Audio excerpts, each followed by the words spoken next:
in business administration from Walden University in the United States. And it was an 8-year journey online trying to get my doctorate.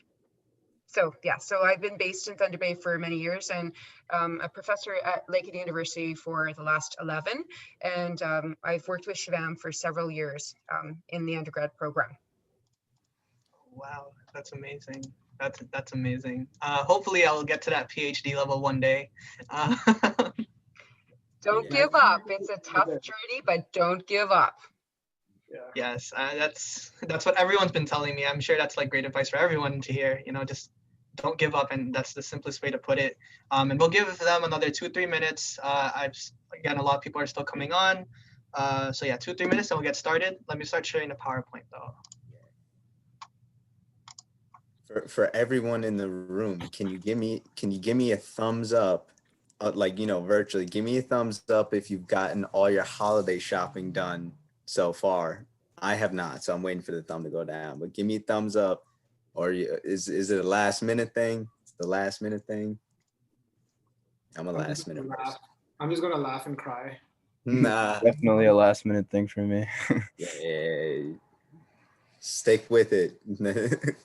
What I am excited about is I know we have a lot of people in academia here, mainly our speakers and our guests. So I know you know how to keep the audience engaged even when it's a cricket type of situation. Oh, that's every day, Clifford. That's every day. That's all good. Got to just keep trying different methods. Is it really that tough? I'm speaking from the student standpoint, but from the professor standpoint, what do you feel when the classroom is quiet when you make a joke? You tell me, is it tough? Tell me. No, it's all right. Everybody's in different situations. I think having flexibility is important, right? Especially with, you have synchronous teaching and asynchronous teaching. I'd love to hear what Kim has to say, but we can utilize that asynchronous, a little more with readings, follow up and whatnot, and kind of have the synchronous classes a little more engaging at that. I think you will be able to, be able to give out information a lot. It'll be able to be retained a lot better. But Kim, I don't know if you have any challenges in the classroom. I'm sure plenty. Well, I haven't, I'm doing business presentations in January, so gotcha. I haven't had to teach. I didn't get any classes in the first fall term, but engaging students even when they're in the classroom, we're not doing a good job of that. And I'm not saying that it's not that we're trying, we're just not making it a responsibility of our students to say we've got to interact with each other. So I'm not too worried. We heard from our dean that it's really stressful for students to be online, and we have to change our expectations. So it's going to be a different year for me in business presentations. I'm a real hard driver. Just ask Shivam, my expectations of what I expect for my business presentation students. But this year is different, and so we're just going to have to step back a little bit and say, okay, this is how we're going to deliver our presentations. And I have 50 students in a class. I mean, that might not seem like a lot for you, but that's way too much to ask for interaction, and I when Shivam and I were working through his presentation today, I said, how are you monitoring the chat? Like, Clifford, are you going to monitor the chat? Because, as a prof, Philip, we have to look at that chat as we're trying to do a lecture, and how do we keep this thing moving? It takes a special person, Kim. That's all you. That was actually really intuitive. I definitely knew that, but I didn't know how important it was to really, when you're teaching something or when you have a talk like this, engage the students by even if they don't have a serious question in the discussion, if they even just joke around in the discussion in the chat, play along with it, and that keeps them wanting to listen in. I'm gonna use that now.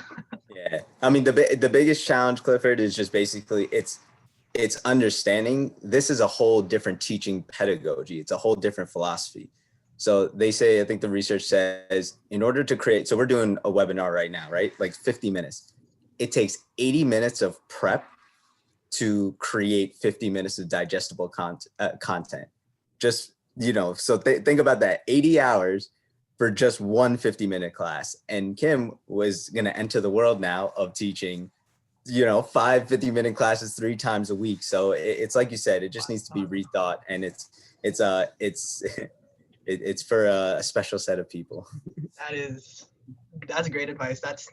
I'm sure everyone here is definitely listening to that, and I think all of us here being probably 90% Greeks in our own right, we take that into our mentorship roles for the next generation. But again, we will get started 7:10. I'm going to share my screen and right now, and okay. So once again, everyone, thank you for coming on. Thank you from all those who are from Lakehead, from Houston, from everywhere in the world.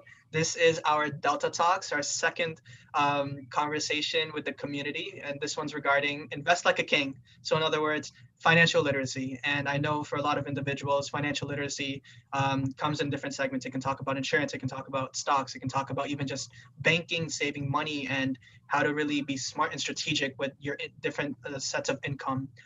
But again, we are lucky enough to have two phenomenal speakers, which I will introduce shortly.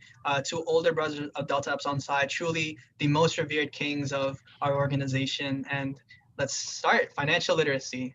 So first, let's introduce Shivam. And I would do the honors, but I'm sure Shivam, being a Fall 13 brother of Alpha Chapter, he would definitely love to introduce himself.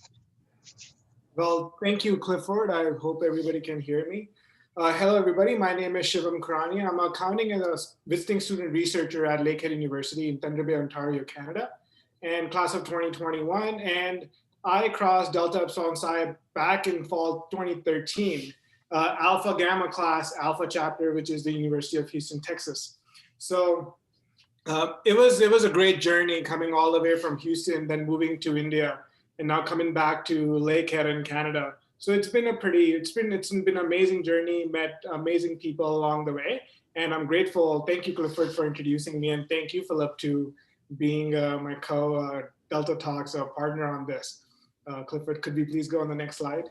Yes. And you see his LinkedIn here. He is aspiring academic, so please just check it out, and I'll go back to it later on. Perfect. Thank you, Clifford. So just by a quick raise of Zoom hands or Zoom thumbs up or a yes Zoom anything, how many of us know what is financial literacy? I'll check. Okay, so far just one. Hard crowd here. Two, actually. Not entirely. Okay, so financial literacy is the ability to understand how to make sound financial choices so you can confidently grow your money. So as a student, I would say spend your money to create a healthy habit for the future. So that is financial literacy for a student.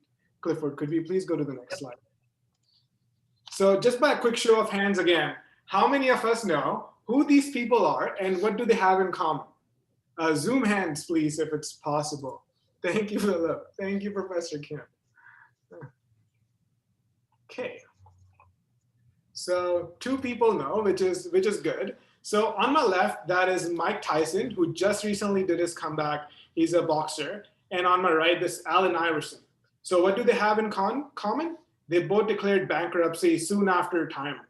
As you can just see that they both are famous to spend money as quickly they made it.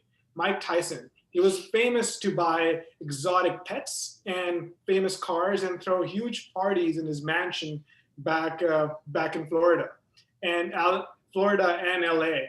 And Allen Iverson, who doesn't know his swagger? He has one of the best swag in NBA, a famous basketball player and amazing jewelry. He believed in diamonds, he bought diamonds, but unfortunately, he had to declare bankruptcy. He couldn't control his ambition for a rare gem. And now, going to the next slide, just out of curiosity, now, what do university students have in common with them? Very interesting question. So if you can tell me by the chat or raise your hands or, give me a signal that you have any idea, or how would they have anything in common with them? Wrong priorities sometime with purchases. They like to show off. Well, you said it on point. We definitely, as university students, do love to show off. So coming from our personal experiences, now this could be completely wrong. And these are my assumptions and life experience, that most often we indulge in buying things for us, which is we don't need are to people please. How many of us could say that they know somebody who loves Jordans or a shoe collection? They spend or indulge in buying a lot of shoes for themselves. There we go. Philip knows one of them. And the brunch culture. We know how big brunch culture have been. I was leaving Houston and brunches were getting big. And when you go to one of these brunches back in New York or New Jersey, you're at least spending $100 approximately for sure. And as a student, I can clearly say that I have been part of overspending my money at a bar or a pub. Now, when you are not in your right senses, when you don't know, you're spending more or less, you kind of overindulge of what you not need to do just to people please or just to show off or you fit in, just like our friends over here said. And obviously keeping up with the new tech. We all know as students, even iPhone 6 Plus will be more than enough for us. We don't need iPhone 12, but some of us do love that kind of luxury in life. So we do go and over beyond, which is not a good financial habit. So that's what students do have in common, is not having a good financial habit as those NBA players or boxers who declared bankruptcy right after retirement. Clifford, could you please go to the next slide, please? So I'm extremely privileged that Lakehead University in Thunder Bay, Ontario, Canada, gave me an amazing opportunity to do a couple of researches. I did one research on public procurement, how small, medium-sized enterprises can leverage their market share and revenue on public procurement website of Canada. Now, public procurement is buying and selling from the government of Canada. Might have to go back. Yeah, I apologize. That's all good. No problem. And public procurement space is $23 billion in Canada. So it's a huge industry. And now I'm extremely thankful to the athletics department, enrollment, and my university to let me conduct a second research this semester on financial literacy of student athletes at Lakehead University when we are comparing it to Journal Canadian surveyed by the government of Canada. Now we all know how big and interesting this topic is back in States because we have players like Johnny Manziel. Like we all know Johnny Manziel, or we heard about it in one of the Drake songs. Because you guys probably might be pretty young. And we also know LeBron James and Reggie Bush, who graduated out of university and made tons of millions of dollars. And they still are making millions and trillions of dollars by the huge contracts they get off and on fields. So in Canada, I saw there was a gap because not a lot of these student athletes make it to the big time leagues. So I thought, why don't we take this opportunity as a group and conduct this research. Clifford, could we please go on the next slide? So I would like to thank Dr. Camillo, who is a PhD in accounting, and he helped me do this research, extremely valuable under his guidance. Next slide, please. And these are my friends and my teammates who helped me do the research, O'Shane, Sam, and Connor. I'm extremely thankful to them as well. Next slide, please. So a little bit of overview of how is Canadian athletics different from NCAA or the big leagues back in the States? Now, we all know how big Lamar brothers are. How big the dad kind of made them a big of a brand and they were able to make to the NBA. Now, we all know how easy it is to enter the game when you're in the right spot in the right city. We all know how easy to make it to investment banking when you are in New York, or easy to make it to anything major financial institution when you are in the state itself. So for Canadians, it's kind of unfortunate that not a lot of Canadian students make it to the big leagues as American students or student athletes do. So, and the opportunities for scholarships are pretty limited too. They only have a cut up to $4,500 as part of athletic scholarship. And when you want to graduate debt-free, with all the pressure of being an athlete, being a full-time student, having a job or a business, it's extremely hard and extremely tough to understand what financial literacy is and to reap the full benefits of their knowledge. If we could please go on the next slide.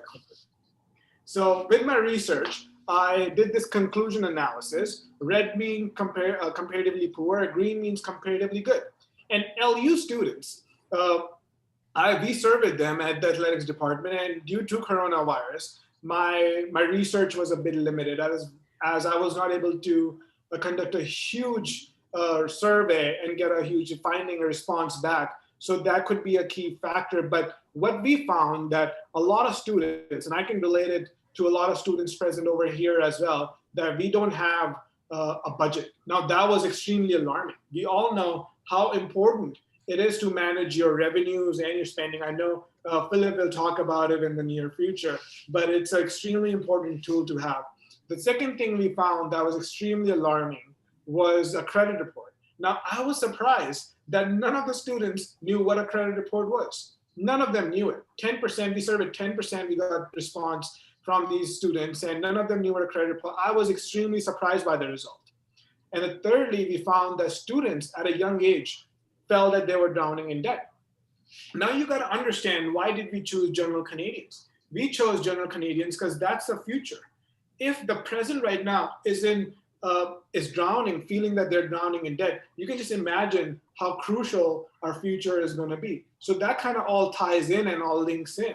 So that was extremely alarming that we don't have as much responsibilities, unfortunately, and some of us do. So please excuse me, but most of us, I can talk, that we don't have much responsibility, like, raising a child, having a job, having a family, paying for your car, all these responsibilities as a grown-up, like paying for your kid's car, paying for your kids' education. So these are huge responsibility we don't have as a student at a university. And lastly, to all tie it back in, that most of us did not have a set aside savings. Now, I do understand that a lot of students live paycheck to paycheck. It's hardly impossible to have a set aside saving for any kind of emergencies, loss of income. And we do live in times like coronavirus, where a lot of students were the first to get impacted. They were on the data level entry jobs where their jobs got slashed. So when they did not have any kind of saving in the US, people wanted that stimuli bill to pass so they can get some cash in hand from the government. So it's extremely hard. So having a budget, if they had a budget, if they did all the financial, at least keeping $50 aside for their future use, that pool could have grown over time and helped them have a lot of money in the near future. So this was pretty alarming. We did recommend what the university could do, and you guys can do as well, is attend workshop, informational. We recommended the university to have some kind of mobile app, where I know back in Houston, universities are linked in and partner with these huge financial corporations like TDECU, Wealth Management. They know how to target these student athletes at a very young age. And at Lakehead, we have RBC, one of the big banks, partner with us. So develop an app with them and have a student financial advisor or an advisor on call 24/7, where they have any problem, any kind of issue, any kind of guidance they want, they can get the reply, or have AI just in case. And also great opportunities for universities as well.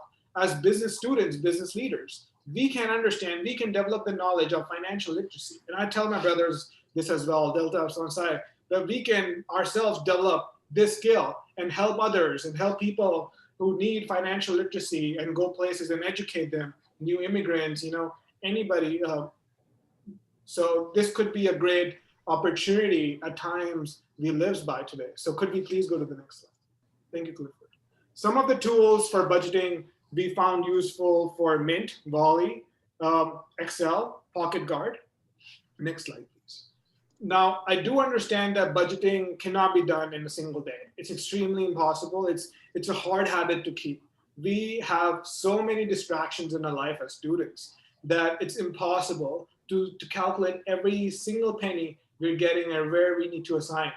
Every time we accomplish an A or do an assignment, even though it's a last minute assignment, we like to treat ourselves. That treat could be a drink, that treat could be an ice cream, that treat could be anything where we have to spend a small amount of money. That leads up in the near future.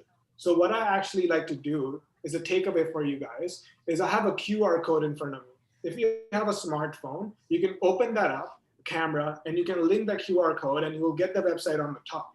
So I like Mint. Why? Because I used Chase and Wells Fargo when I was back in Houston. And over here, I know I work at a bank, so I know how the financial systems are. They do let you categorize your spending, but they do not let you categorize unfortunately, your spending personalizedly, let you personalize them. So what I mean is, suppose Philip has to take his girlfriend to a date on a Valentine's Day, and Philip kept aside $200 for his date, and he doesn't want that $200 to be expensed on his monthly regular eating expense. So he can go to Mint and he can personalize that $200 into a special category which he created for that event. He also can consolidate all his debt, all his financials at one place. So it's a great app. It's a win-win for everybody. I think not only it gives you play around with this application, but it's a good habit to have. Could we please go on the next slide? And how many of us know or are familiar with what is a credit score or what does it represent? Please, by the show of Zoom hands, or anybody can hop in on the chat. Perfect. So a credit score represents your financial health. It's like your GPA.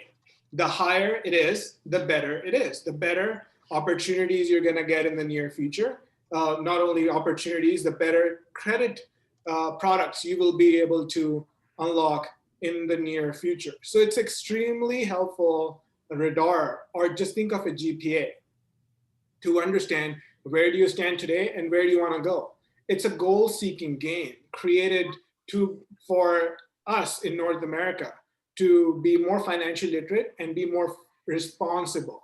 So not only we can get better loans, better jobs, better cars, but also we can stop financial crises like the ones which recently happened in the near future. It doesn't not only applicable to a student, but also to big companies as well. They all have their own respective credit scores. So could we please go to the next slide, Clifford? Thank you. So now I included this why and how can you improve your credit score. This is extremely important.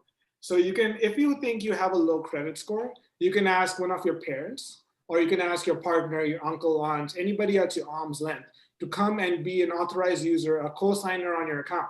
So when the banks see that you have a strong co-signer in your account, they're sure that you will not default on your loan. So your credit score improves steadily over a period of time. So never borrow more than 30%, which means that if you have a debt of $1,000, don't spend more than $300 in a month. Because when you spend more than $300 a month, the bank thinks that you're gonna go on lavish, crazy lifestyle like Mike Tyson, Allen Iverson. That's the indicator they use with those AIs, because it's hard to individually go see what every person is doing. So these are thresholds divided by the banks. And whenever you take 30% or more, in case if you take, make sure that you pay that debt full in time, no matter how much money you have in your checking or savings account. Please pay that on time, and you'll see that playing this game, you will have a major drastic change on your credit score. Could we please go on the next slide? So becoming money wise. Now, Lakehead University, the enrollment manager and vice registrar, Josh Leviak, he's an advocate for student financial literacy. He and his team actually worked hard and created this website and tailored templates you can download for budgeting. You can have more information on budgeting. So if you please could open your QR code if you really want to, you can access this website and download these tools to create a good, healthy habit. And I understand that credit scores back in Canada and the US might be a bit different. So take whatever you can, take whatever is appropriate. It's out there, it's all public knowledge, and be smart about it and mindful, obviously. And in the end, the next slide, I would like to thank everybody. And if you have any questions, follow-ups, you want to link up personally, you can follow me on LinkedIn. This is the QR code. And thank you. I'll just pass the mic to Philip. All right. Well, I mean, Shivam, I want to say that was a fantastic presentation with just a lot of really great resources and facts, and just really, putting things in perspective of the importance of financial literacy.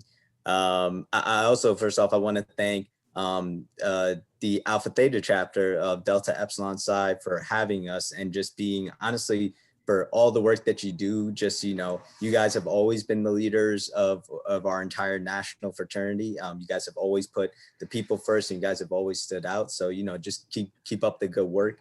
And I also want to give, you know, I want to say, I want everyone in this room to give yourselves a pat on the back. I know how challenging this, you know, scenario has been, being a faculty member. And for those who are not familiar, let me just back up and introduce myself. I'm Philip Sookram. I am a brother of Delta Epsilon Psi. I crossed in fall 2009 at the University of Miami. I'm originally from New York, so now I'm back here. I live in New York, and I am an assistant professor of accounting at St. Peter's University. St. Peter's University is a Jesuit Catholic school that's located right in Jersey City. So it's right over the water from New York City. So very close by, a neighboring school. And, you know, it's definitely been a very stressful time switching this modality of teaching. You know, when the pandemic hit, I'm sure many of you, unless you're a freshman, you know, we all experienced the spring semester where it was life is normal, and then all of a sudden screeching halt. I remember I literally just got an email from my school that you know, we might be shutting down, and then, you know, we went virtual, and, you know, no one really dealt with anything like this before. And, you know, one thing I want to say is, like I said, give yourselves a pat on the back, because you are truly a part of the first class ever that has had to shift all their courses online, not just online courses, but online, having live instruction, navigating through Zoom fatigue. I mean, nobody can really tell you what it's like to be on a meeting. You know, I teach 5 classes a semester, and I teach from Monday, Wednesday, Thursday from 9 to 3. So I know what a challenge it is and how grueling it is. And, you know, no one has ever been through that experience before. So when people say, oh, it's not that bad, only you know. So, you know, like I said, just want to say, give you guys a pat on the back, and just know, you know, you guys, that's something to speak about when you're going for internships and on interviews to land full-time jobs. You might get a question that says something like, oh, you know, tell me about a difficult time in your life, and how did you deal with it? This is a great scenario for when you can talk about, hey, you know, I'm part of the first class that had to, you know, we didn't have the equipment. We may not have had computers in our room. You know, everyone's in a different situation. Families are sharing computers. You might not have the resources, but, you know, you got up every day and you got it done, and you continue to push every day. And I would say that's kind of a theme of being, you know, just a professional in general. I mean, you know, Kim said it off at the beginning of this topic. You have to just keep going every single day and just kind of approach each day for what it is. So, you know, I wanted to, you know, it's kickoff presentation. I just wanted to get a feel for the audience. So give me a thumbs up for all the people who work a part-time job or full-time job, who works any type of job. Give me a thumbs up on Zoom, or, you know, just feel free. All right, we got a few people on Zoom. I see you. Okay. All right. We work part-time, Shivam. All right. So, you know, we got a lot of younger people in the audience. Well, ultimately, when we talk about accounting, everything just comes down to 2 basic things. And Shivam was talking about this earlier in the presentation. It comes down to revenues and expenses. Okay. Revenues is money coming in. Expenses are essentially money going out. So think about your bank account. Every time you're working a job and you get a paycheck and money comes into your account, that's a revenue, right? So let's say you worked a job and you earned $1,000 in a month. Your revenue would be $1,000. But we all know that life comes with its costs or its expenses, right? So your expenses, who wants to unmute their mic, or anyone that wants to spitball? What are expenses that come along with trying to earn a paycheck? Does anyone think of any expenses that you incur while trying to earn that paycheck? Anyone want to take guess? What do we think? Gas. Gas, there you go. How are we going to get to the job pre-COVID if you're not driving back and forth? Or you can be an Uber driver and you're going to need gas. So absolutely. Alvin, I see you said food in chat. Obviously, I mean, you know, we're human beings. We need nourishment to keep going. Kelly, I see car insurance. All right. I see a car, you know, clothes, bills. Exactly. This is great thought, everyone. So you're thinking your cars, you got to come with car insurance. we got to eat. Maybe some of you are paying a phone bill. Maybe some of you are head of the households and you're holding it down for your family. Certifications to get that upgrade. Absolutely. All of those things are expenses, right? So when you look at the giant, the big concept, financial literacy, it really just starts with that. Understanding, I see, health insurance in the United States, of course, health insurance, dental insurance. So we all seen how this stacks up, right? That $1,000 sounded good in a month up until we just, announced about, 8 or 9 different things. So the thing about being financial literate and what Shivam was talking about is the first thing is you can't manage what you don't measure. So Shivam talked about using an app to just at least, record, like, what's the system? I'll say, open it up to the crowd. What systems do you use to keep track of the money coming in and out of your account? Anyone want to share? I bank account, or does anyone use like pen and paper? Maybe someone uses an Excel sheet. Varun, my parents, of course, same as me, Bank of America. Okay, so Kelly's talking about the bank statements that tell her how much money is going in and out of her account. Great. So Mint, there we go. So Shivam was talking about Mint. That's a great app to use, but it's not the only one out there. I personally use an app called You Need a Budget, YNAB. So all of these, there's not one is better than the other. They're just tools to help us accomplish our task. So I don't want you to get confused about, which one's the best one, or do I need to pay for one? Obviously always go free. I always say if it's free, it's me. So, always see what's free out there.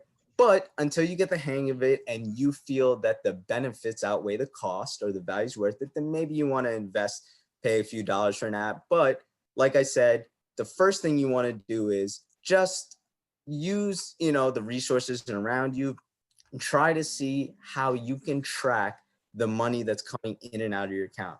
Shivam did a great job kind of explaining, listen, this isn't going to happen overnight. This is something that, you're going to try, you're going to fall off with. It's like going to the gym. You got to practice it every day, and don't get down on yourself. You fall off, you just get back up. But the practice of it, the continuous practice of it is important.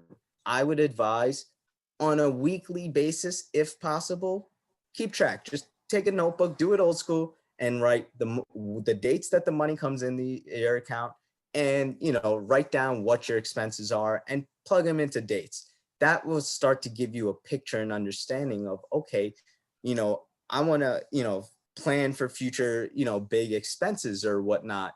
It gives you a great chance to plan and prepare for the future. So there's that. And so we talked about having a job, we talked about the revenues, expenses. Remember, doesn't matter if you're in business or not, you are the chief financial officer of your life. You are the CFO of your life. So you want to make sure you have the tools in place to keep track of all of your finances, just the money that's coming in your account and coming out of your account. Okay. Having a plan is so important. You can't know where you're going if you can't plan for it. So how many people here can tell me what their graduation date is? You don't have to say, but you give me thumbs up. How many people know what their graduation date is?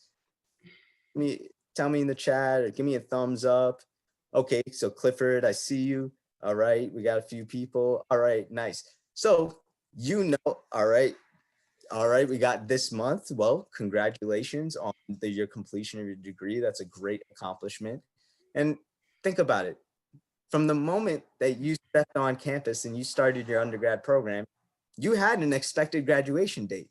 Now, the pieces in between you had to figure out, but you knew no matter what, you had to complete it in 4 years. Or if someone's in an advanced program or not, maybe you're doing a master's, or maybe it takes you longer. It's not about when you complete it. It's about having that plan. Okay. So what I would do is I would say, create a goal list. See, what do you want to accomplish? I mean, do you want to go for a master's program beyond graduation? If you're in a specific field, like say if you're an accountant, do you want to pursue, what's the next level? Pursuing a CPA license? What does that look like? For those that want to go to for those that want to become a lawyer, you have to go to law school. That's 3 years, and you have to sit for the bar. So you got to start with the end in mind.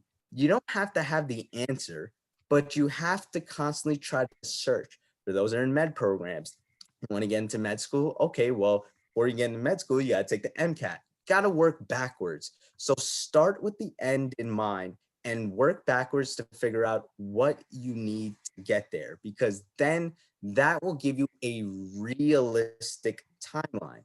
If you entered undergrad with 0 credits, okay, you're not going to expect to have 120 credits in 2 years, even if you took 18 credits 3 times a year, right? So you have to have a realistic plan. And the beauty of the plan is once you're trying, you'll be able to move the plans flexibly to see what is realistic.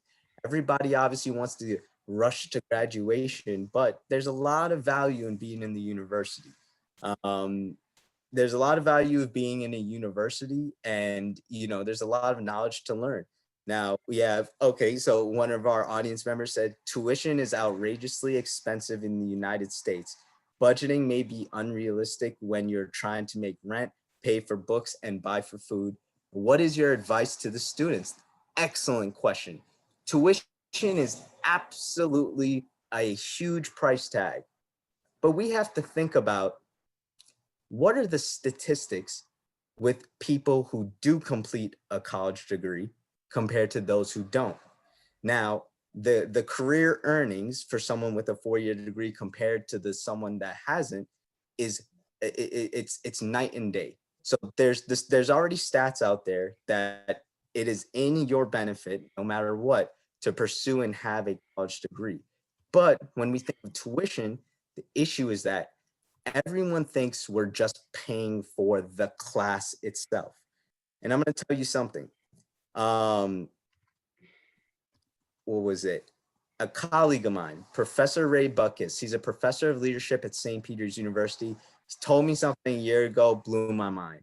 And he said, the issue is that people don't realize that students think that the reward in a class is the grade. But the truth is the reward is the course itself. It's about what are you doing in that course? Are you engaged in the course? When the faculty member, the professor asks a question, are you answering back? Are you doing the readings? What's the community? Are you leveraging your network in your classroom? You got to think about it. Right now, I see we have 24 people in this chat right now, in this webinar, right? Someone's going to end up a millionaire. Somebody's going to end up a business owner. Someone is going to lead a change in healthcare. Someone is going to be in law. Someone's going to be in accounting. Don't you think we're going to need, wouldn't you want to tap into that person that has that knowledge, right? So I think when we think about tuition, we have to think about you're making an investment for a lifetime, okay, right? And statistically, the further you go in your qualifications, master's, doctorate, certifications, there's studies that show that the career earnings comes with it, and that gives you the ability to pay back that debt. Now, I will candidly say, I went to 4 years at University of Miami, and that was a private school. Then to get my CPA license, which is certified public accountant, which is the license in our profession, I had to go to a master's program. So I went to Rutgers Business School. That's also a private school. I started with, I think when I graduated from Miami, that was 120 grand. And then my master's program was 40 grand. So I was 160 grand in debt, and I'm still 80,000 in debt. And that's a whole separate issue. But I am going to tell you this. At the end of the day, and Shivam and Professor know this, I work in academia, right? I'm able to make a difference in the world and make a change in the world because I'm using my mind. And I'm able to leverage the skill sets that I've been given, all the knowledge I've learned, and put it back into the community, help small businesses, help enhance our profession. So a lot of people think it's about, okay, what can I do from when I'm 20 years old to 30 years old? You got to think bigger than that. You got to think longer than that. You got to think, where do I want to be when I'm 30? Where do I want to be when I'm 40? Do I want to be, you see this in the pandemic, many people have, unfortunately been furloughed and lost their jobs. And that's impacting the income of the family. We talked about revenues and expenses. And when you have the expenses that keep coming in, it's tough when you don't have revenue. But you always have to make the first investment you always have to make is in yourself, in your education. Okay. Always make that investment in your education, in yourself, and that will pay you dividends for the rest of your life. We live in a society where you have to constantly skill yourself, skilling and reskilling. That's why when you have the CPA license, that's why when you have, you're barred in the state as a lawyer, that's why when you're a medical doctor, you have what's called continuing education credits. I have to complete 40 years of continuing education every year. It keeps me sharp. It keeps me on top of the industry. That's how I'm able to continue to skill and reskill myself. So you always want to think about it. How can I become better? How can I learn more? So you want to focus on those things. So that was a great question by the audience. And I see the audience member responded to, let's see, grades don't make the distinction of who will be successful. Initiative and emotional intelligence and supporting team members is going to be what catapults you into your career. Kim, I would say snap those hands on that one. Snap those hands, because initiative and emotional intelligence, I could not agree more. Do not worry what your GPA is. I had a 2.86. I graduated at the bottom of my business school at University of Miami, but I dug deep and I made sure that I worked on the CPA. And you guys are living in a good time. You have to make sure that you're taking advantage of the resources available to you. You go to a university, you pay tuition, there's career services, there's events, there's all these workshops. Are you even attending them? Are you even showing up? I told you, if it's free, it's me, right? If you're paying that tuition, make sure you're utilizing all the resources. Go to the library, see if they have access to publication journals for free. A lot of your local libraries have access to the New York Times for those business people out there. Stay on top of the industry, be hungry, and also utilizing the resources around you.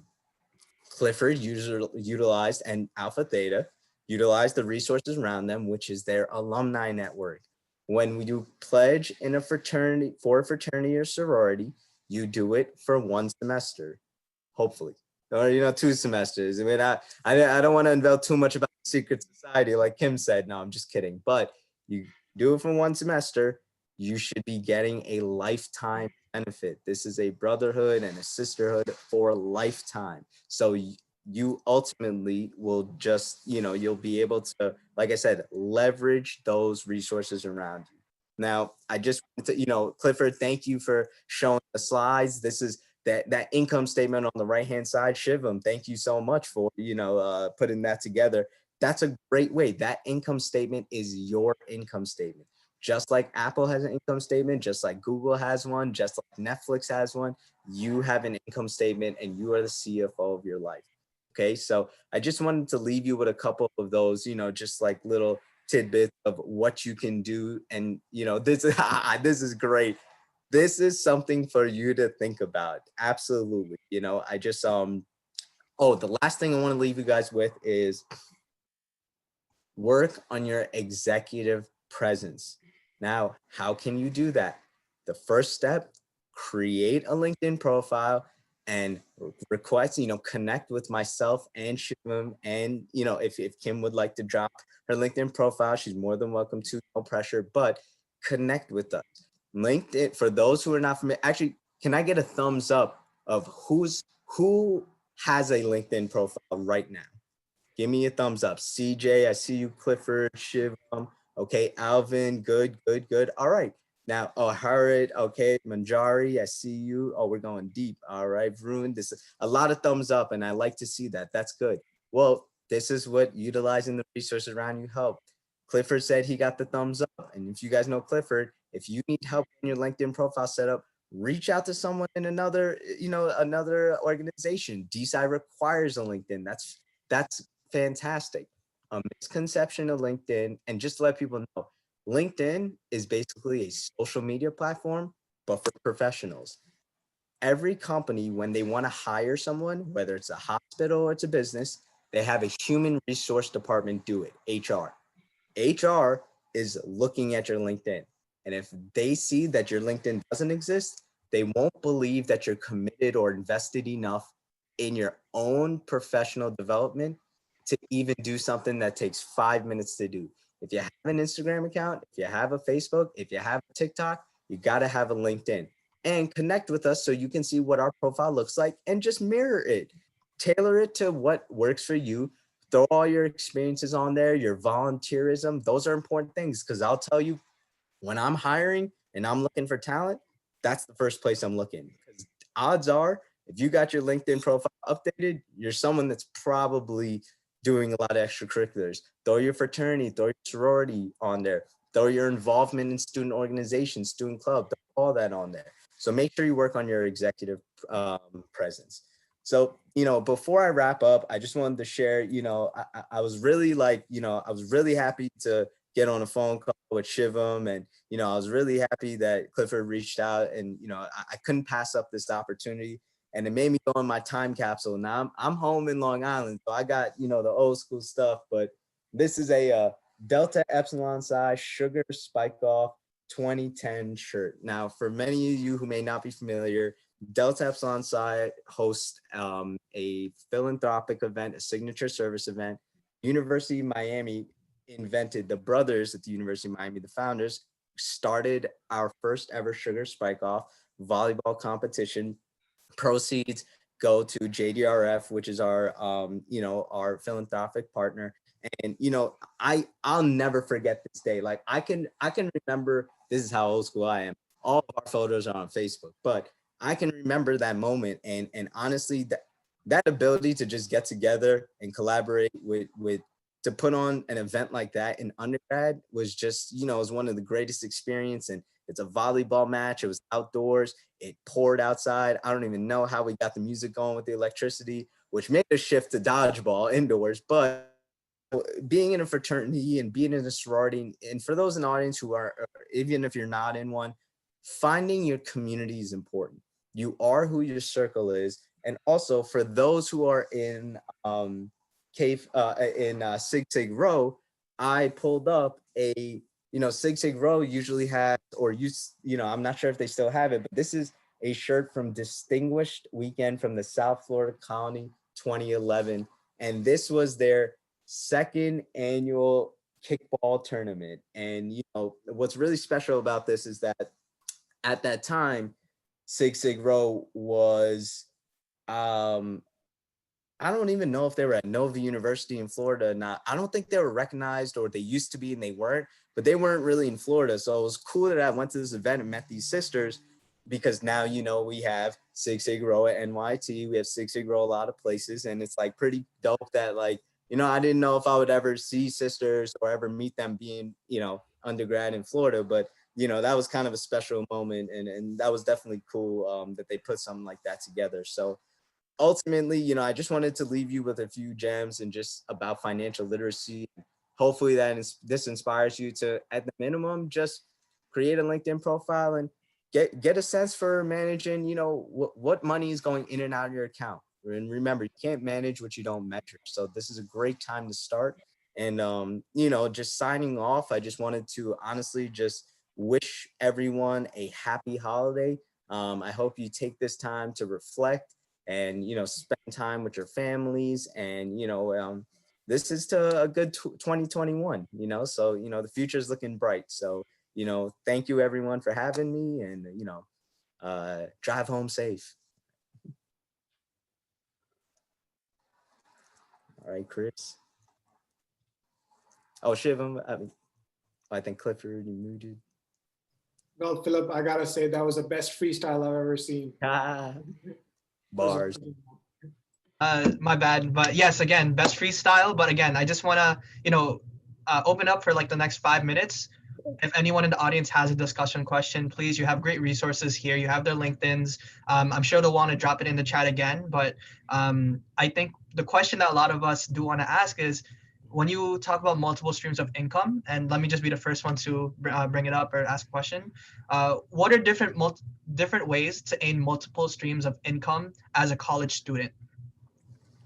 Philip, do you want to go for it? Or You go ahead. You take the lead. as a college student, there are multiple ways. It's looking for a part-time job on campus or off campus. The second way could be volunteering as well. I know a lot of these volunteering non-for-profits give out research money to students who want to conduct a research for them. So that's a great place to start. Second of all is scholarships and bursaries. There are multiple scholarship and bursaries available to you. Like, if you're doing good in school, you're doing great in volunteering, you're a great initiative, as Philip said, that's a great source of money as well. And obviously just having a presence everywhere, that kind of helps. As Philip says, if it's free, it's for me. Just be everywhere, talk to a lot of people, and who knows where's the next opportunity going to lead you. Yeah, couldn't have said it better myself. So, it's amazing. I've, I went to undergrad 2008 to 2012. So, it doesn't really seem like that long ago, but back in my day when when you're going through process, we didn't have Snapchat. We didn't have GroupMe. You had to know where everyone was. You had to text them. You had to know. So I say that because it's a different time period, because we talk about multiple streams of income, Clifford, right? And that's that revenue piece, right? How do we have multiple streams of income? I don't, I miss the hustling nature. I mean, I heard everyone here pretty much just got a whole bunch of snow, and all we do in life is trade goods and services. So are there people out there, maybe elderly people, or maybe that can't shovel themselves? They need to get their driveway shoveled. Do you have a body? Do you have a shovel? Do you know someone that might have a car that has a plow? Can you provide that service to someone? Hey, I'll clean your driveway for $30. Okay, $30. Wait, let me try to reach out to someone that has a car with a plow. That would make it go quicker. Then we could do a lot more. I'll give you a cut. I'll connect everything. Everyone wins, right? So when we think about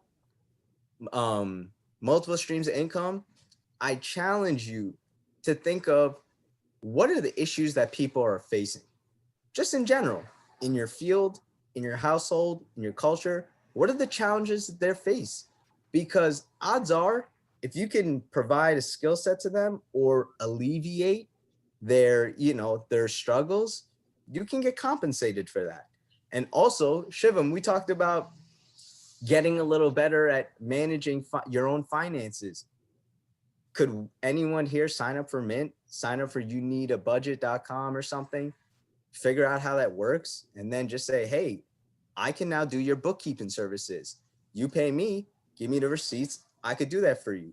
There's many ways, there's innovative ways to do it. So, you really got to just think like a hustler and just really think about the challenges that people face and how you can solve those problems. And we do also live in a gig economy. Like Philip couldn't have said it better. We live in a gig economy where you can borrow things from others, where you can be a skip for dishes courier if you have a bicycle. I know New York, everywhere is accessible through a bicycle or by walking distance. So that's a great resource by itself as well. Having that entrepreneurial spirit and the mindset kind of takes you places. Amazing. Does anyone else have any questions? I did see one in the chat, and I think this is definitely something that Shivam and Philip could touch upon really quickly about a student tuition relief program following either COVID or just in general, if there's anything in the works or if they know if that's a topic in discussion within the field of academia. Oh, well, in Canada, I know that the government actually gave a lot of benefits, which were CERB, CESB, if you're volunteering. Unfortunately, there were some political situations happened, which took away those volunteering opportunities. But students, if they were a full-time student at a university and they were not able to find a job for this semester, they did get a grant or some kind of release from the government. CERB was for people who made more than $5,000 prior year in that tax year, which is from 1st of January to 31st December. They would get approximately $500 a week for 72 weeks. So they did get a lot of money. But in the US, I do know there were stimulus bill passed. You get $1,200 per cycle, but those were not pretty effective. But I don't know much. I would have Philip help me with that, or if anybody else know much about that. Yeah, absolutely. And just to follow up with that, and by the way, I'm happy to stick around even beyond this presentation's done. If anyone has any questions they don't feel comfortable asking while it's recording, I'm happy to stick around and field questions after. But as far as student tuition relief, you know what? Honestly, I think the first domino that's going to happen is the stimulus package. What's included in that is right now being negotiated between Congress and Senate and whatnot. And I'll say something like this, never be afraid to just accept that, hey, I may not be as knowledgeable in this topic, but let me learn more. Be intellectually curious. I didn't know much about governmental process. Yes, I know House, Senate, and President.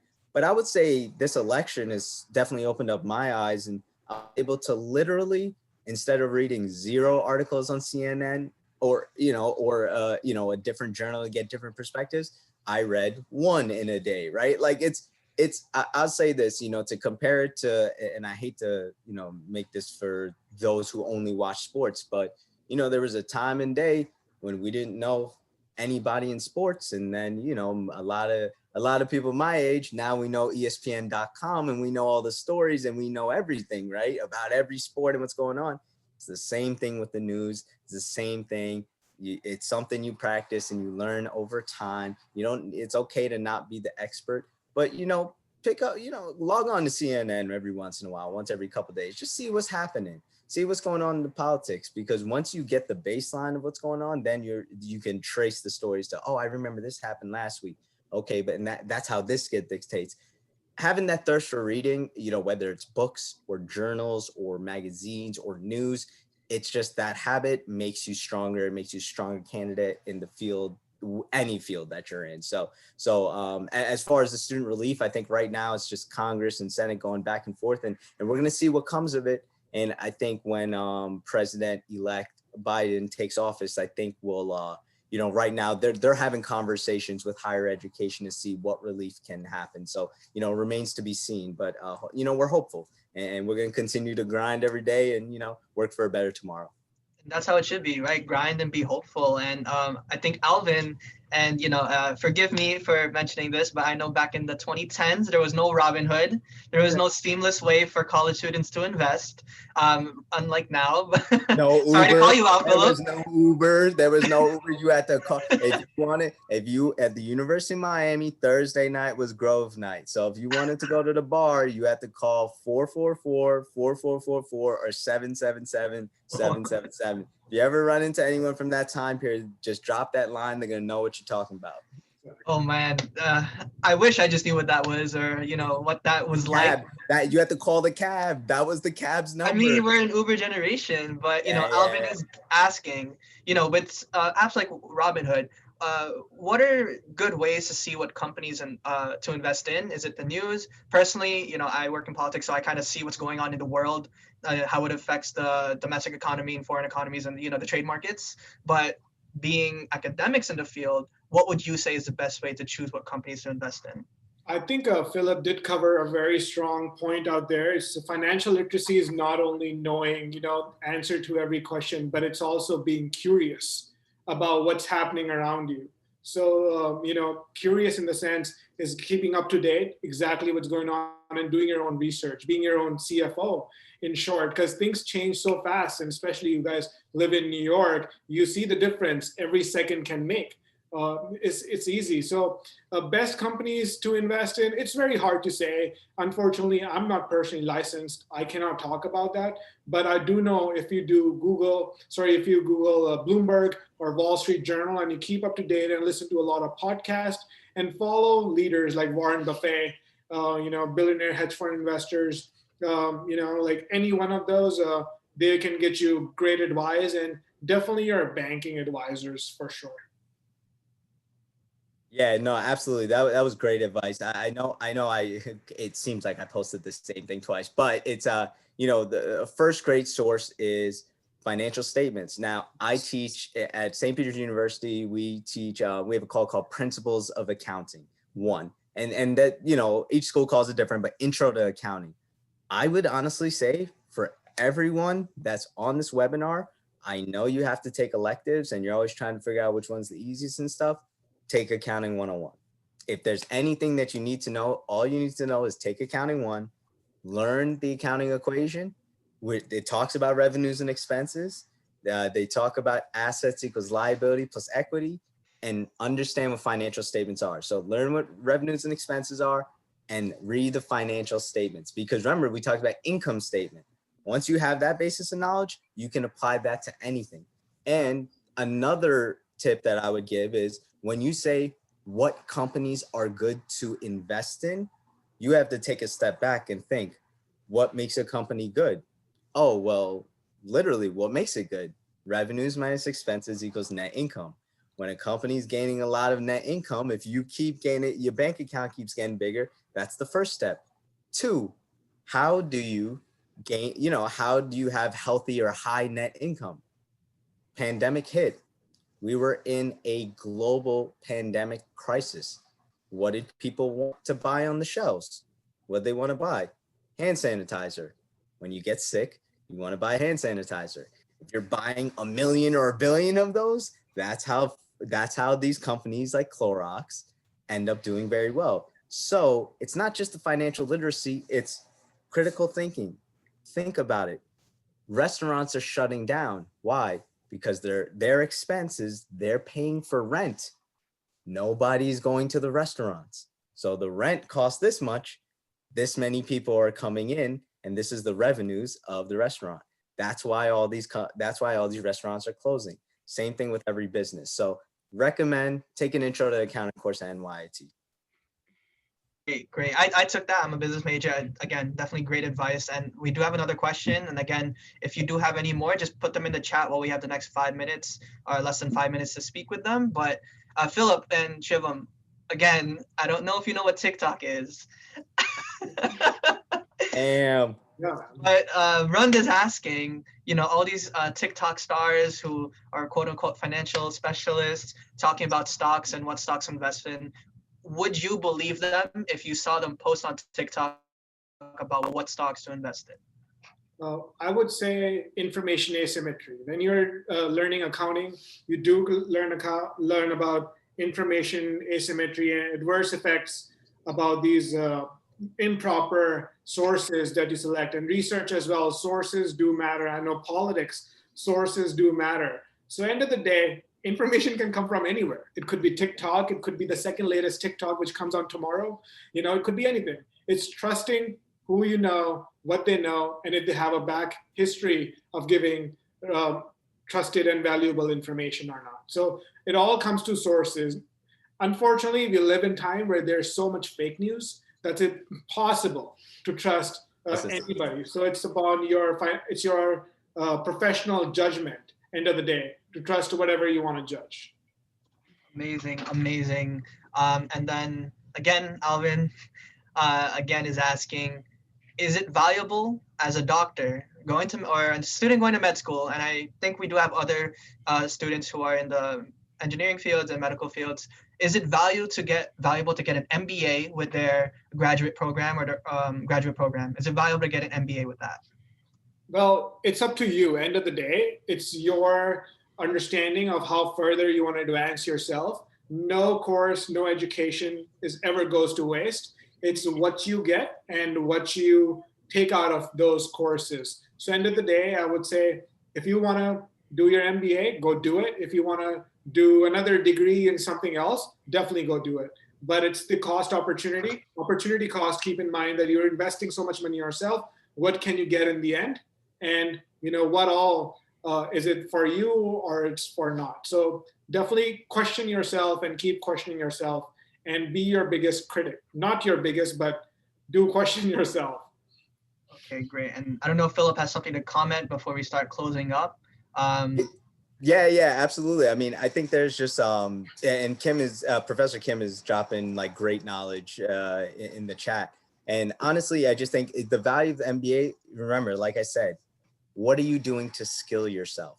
When we talk about MBA, it's Masters of Business Administration, right? So for those in the medical field or any other field, I talked about every single person should be taking an intro to accounting at least that one time. Doesn't matter who you are, because we talked about revenues and expenses and trying to earn money, try to figure that out.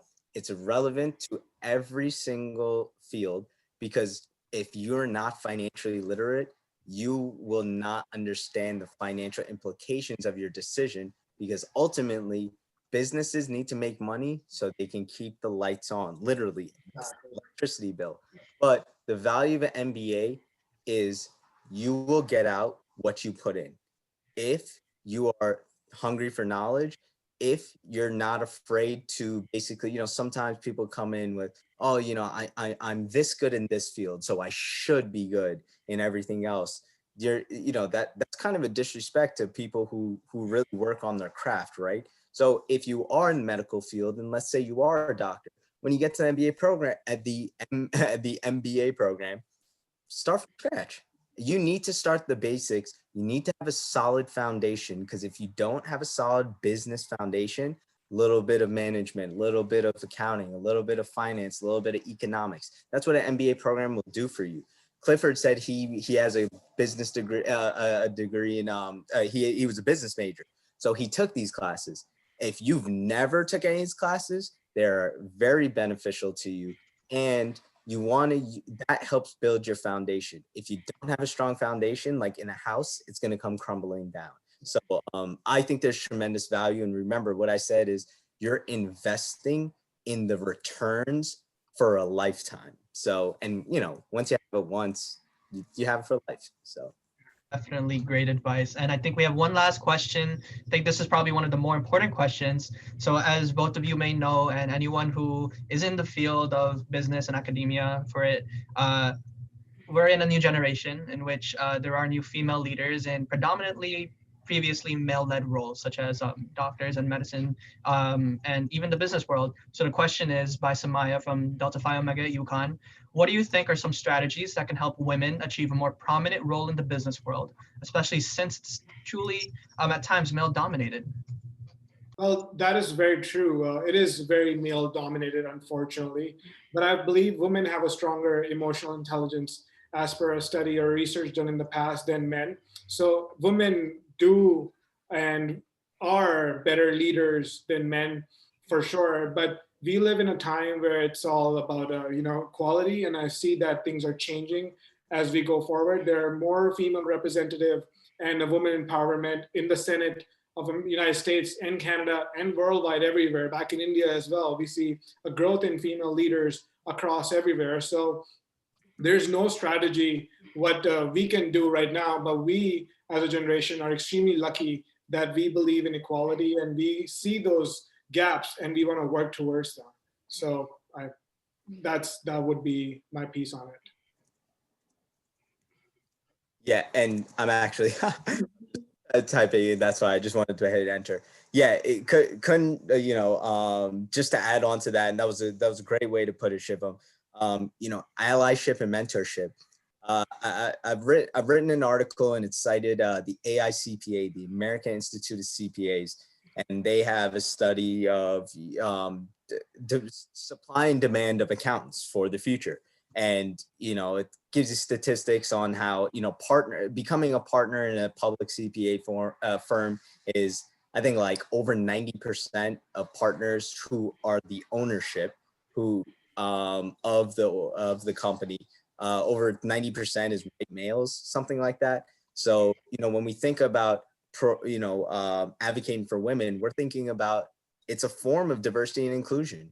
When you have it statistically shown, there's a Harvard Business Review study that says when you have diverse people part of the workforce, they're able to relate better to your client, your customer, aka the person that's paying you for your service, and you're able to make better decisions. So the research is already out there that having a diverse workforce in a work field allows you to generate more of that revenues and that income like we talked about. Second, seek out professional societies that advocate for that. There's so many great, literally, you guys have the phone in your hand, use Google to look up Women's Professional Society in New York, or whatever your field is, women healthcare professionals in New York. There's definitely a professional group out there. A lot of these professional groups have free student membership. Free is always good. And like I said, I'm a part of 2 state societies, and in CPA realm, we have a CPA society for each state, and that kind of governs the entire state. I'm a part of New York State Society and New Jersey State Society, and both have diversity and inclusion groups. They have a whole conference that I'm happy, if anyone is interested, I'm happy to kind of bring you along. They do a nice women's leadership forum that I attended last January, and it was fantastic, run very well. I'm going to find out if they're doing it again in January, or in 2021. I'm not sure when they're doing it, but honestly, connect with me on LinkedIn. I'm always reposting those type of things. So like I said, we're in a virtual world, and a lot of people are giving conferences, like tickets and admission to conferences, for free. So, and then you get the recording. So sign up for everything. Like, I definitely would recommend you, but leverage the resources around you. I think you're on mute. I'm sorry, it does happen. But again, thank you so much for all of your time, all of your, conversations, and all of your tips for the next generation. I'm sure all of us here, Greek and non-Greek, Greek specifically, will take all of this advice to be better CFOs in our own life, better treasurers for our organization, so we don't get that Greek life bankruptcy that I'm sure everyone knows about, and that we have money to provide outreach programs and whatnot to the community. But again, Philip and Shivam, thank you for your time. Thank you. It's extremely humbling to have you on and to have all of your advice to all of us here. And I think if you can just drop your LinkedIn's again one more time, just like your name in the chat so people can look you up. I think a lot of people do want to add you all on LinkedIn now for that connection. No, but thank you, Clifford, and thank you, Philip. You were an amazing partner, and thank you, Philip, for Clifford, for organizing this, man. It was a great meeting all the boys back in the States. So it was a great opportunity for me as well. Thank you. Thank you very much. Yeah, absolutely. We'll link up and do something. When it's 2021, post-COVID, we'll all link up and celebrate. For sure. Looking forward. And to the audience out there, I just want to thank you all for being here. I know we did run a little late, but I'm sure all of you can take away great tips, to provide to your organization, to yourself, to your family. And again, just like Philip and Shivam have said, use your resources, use your Greek network, use your school, but more importantly, use all this free information, right? Well, what is it, Philip? Say it one more time. With the free stuff. It's free, it's me. If it's free, it's me, right? So again, thank you all for coming. This is, again, I'm Clifford, Fall 18th Data Class. I'm your host, but I will be signing off now. But thank you so much. Stay tuned for our next Delta Talk. And again, thank you for our speakers, Lakehead University, NYT, and Delta Epsilon Psi, the national organization, for having this. So once again, thank you and good night. Thank you, guys. Take care, guys. Good night. Yeah.